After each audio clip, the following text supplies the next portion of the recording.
અમદાવાદના પૂર્વ વિસ્તારમાં કાયદો અને વ્યવસ્થાના લીરેલીલા ઉડાવતી ઘટનાનો વિડીયો સોશિયલ મીડિયામાં વાયરલ થયો છે।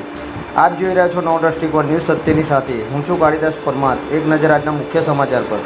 અમદાવાદના પૂર્વ વિસ્તારમાં કાયદો અને વ્યવસ્થાના લીરેલીલા ઉડાવતી ઘટનાનો વિડીયો સોશિયલ મીડિયામાં વાયરલ થયો છે, જેમાં નરોડા પાટિયા નજીક બે માથાભારે શખ્સો દ્વારા પોલીસની પીસીઆર વાનને રસ્તા વચ્ચે અટકાવીને અંદર બેઠેલા ડ્રાઈવર સહિત પોલીસ કર્મીઓને ધાકધમકી આપવામાં આવતા તપાસ શરૂ કરવામાં આવી છે। વાયરલ થયેલા આ વિડીયોમાં સ્પષ્ટ જોઈ શકાય છે કે એક યુવક ચાલુ પીસીઆર વાનની આગળ આવીને ઊભો રહી જાય છે, ત્યારબાદ તે ગાડીના ડ્રાઈવર પાસે જઈ ઉગ્ર બોલાચાલી કરી પોલીસ કર્મીઓને ધમકાવી રહ્યો છે। ત્યારે આ વિડીયો સામે આવ્યા બાદ સામાન્ય જનતામાં આવા અસામાજિક તત્વો સામે રોષ જોવા મળી રહ્યો છે।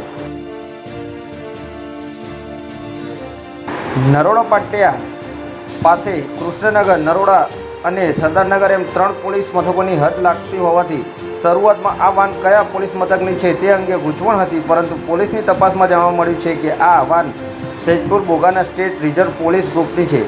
આ સમગ્ર ઘટના અંગે નરોડા પોલીસ સ્ટેશનના પીઆઈ સીવી નાયકે સ્પષ્ટતા કરી છે કે વિડીયોમાં નજરે પડતા બંને શખ્સોની ઓળખ કરી તેમને કાયદાનું ભાન કરાવવા માટે પોલીસે આસપાસના સીસીટીવી ફૂટેજ, હ્યુમન સોર્સની મદદ લેવાનું શરૂ કર્યું છે અને પોલીસની આ સઘન તપાસને પગલે ટૂંક સમયમાં જ બંને આરોપીઓને ઝડપી લેવામાં આવશે।